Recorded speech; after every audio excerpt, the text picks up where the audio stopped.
Hi friends, எல்லோரும் நல்லா இருக்கீங்களா? இன்றைக்கி வந்து மண்டே நான் வந்து என்னெல்லாம் பண்ணேன் அப்படின்றத பார்க்கலாம். காலையில் எப்பயும் போல் வந்து ஆஸ் யூஷுவல் டீ போட்டு சைட் பை சைடு வந்து தோசைக்கு வந்து சட்னி வந்து தாளிச்சிட்ருக்கேன். ஸோ இந்த மாதிரி வந்து ஒர்க்கை ஃபஸ்ட் டைம் முடிச்சிருவேன். அதுக்கப்புறம் பார்த்திங்கன்னா தோசையும் சட்னியும் சாப்பிட்டுட்டு மதியானத்துக்கு வந்து சாதமும் பருப்பும் ஊற வச்சுருக்கேன். இன்றைக்கி நம்ம வீட்டில் என்ன ஸ்பெஷல்னு பார்த்தீங்கன்னா சுரைக்காய் கூட்டும் வெண்டைக்காய் பொரியலும். ஸோ அதுக்கு தான் வந்து வெண்டைக்காயை தண்ணியில் போட்டு வச்சுருக்கேன். ஸோ வாங்க சுரைக்காய் கூட்டு எப்படி பண்ணுறதுன்னு பார்க்கலாம். ஒரு குக்கரில் வந்து கடுகு, உளுத்தம்பருப்பு, ஜீரகம், அதுக்கப்புறம் வத்தல் தாளிச்சிட்டு நல்லா பொரிய விட்டுடுங்க. இப்போ இதில் வந்து நீளமாக ஒரு பெரிய வெங்காயத்தை வந்து கட் பண்ணி வச்சுருந்தேன். அதையும் போட்டு நல்லா வதக்கி விட்டுக்கிறேன். அது நல்லா வந்து ப்ரௌன் கலரில் வதங்கி வந்ததுக்கப்புறமா தக்காளி, ஒரு பழுத்த தக்காளி ஆட் பண்ணிவிட்டு அதையும் நல்லா வதக்கி விட்டுக்கோங்க. அப்புறம் சுரைக்காய், கட் பண்ணி வச்சுருக்க சுரைக்காயும் ஊற வச்சுருந்த சிறுபருப்பு, பாசிப்பருப்பு அதையும் ஆட் பண்ணிவிட்டு நல்லா வந்து மிக்ஸ் பண்ணி விட்டுக்கோங்க.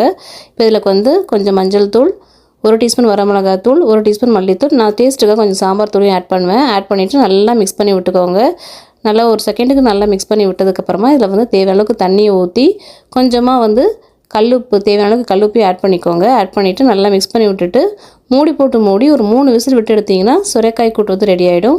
ஸோ வெண்டைக்காய் பொரியல் எப்படி செய்யுதுன்னு பார்க்கலாம். அதுக்கு ஒரு கடாயில் வந்து தேவையான அளவுக்கு வந்து எண்ணெய் ஊற்றி கடுகு பொரிஞ்சதும் சின்ன பீஸாக கட் பண்ணி வச்சுருந்தேன் வெண்டைக்காய் ஆட் பண்ணி நல்லா மிக்ஸ் பண்ணி விட்டுக்கோங்க.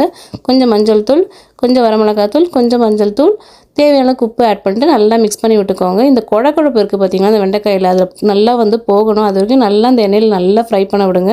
இந்த மீன் டைம் பார்த்திங்கன்னா 3 விசில் விட்டு வந்து நம்மளுடைய சுரைக்காய் கூட்டு இங்கே ரெடி ஆகிடுச்சு. இப்போ நம்மளுடைய வெண்டைக்காய் வந்து பாருங்கள் குழகழப்பு தன்மையெல்லாம் போய் சூப்பராக இருக்குது. எனக்கு வந்து இதில் கொஞ்சம் முட்டை ஆட் பண்ணி சாப்பிட்டா நல்லாயிருக்குன்னு தோணுச்சு. அதனால் நான் வந்து இப்போ ஒரு முட்டையை வந்து இதில் உடச்சி ஊற்றி ஆட் பண்ணிகிட்ருக்கேன். நீங்கள் வேணும்னா 2 முட்டை கூட ஆட் பண்ணலாம், டேஸ்ட்டு சூப்பராக இருக்கும். நல்லா முட்டையை மிக்ஸ் பண்ணி விட்டுட்டிங்கன்னா வெண்டைக்காய் பொரியலும் இங்கே ரெடி ஆகிடுச்சு. சுட சாதம், சுரைக்காய் கூட்டு, அதுக்கப்புறமா வெண்டைக்காய் பொரியல். இதுதான் எங்கள் வீட்டில் இன்றைக்கி லஞ்சு. வீடியோ பிடிச்சா சேனல் லைக் பண்ணி நெக்ஸ்ட் வீடியோ பார்க்கலாம். தேங்க்யூ, பாய்.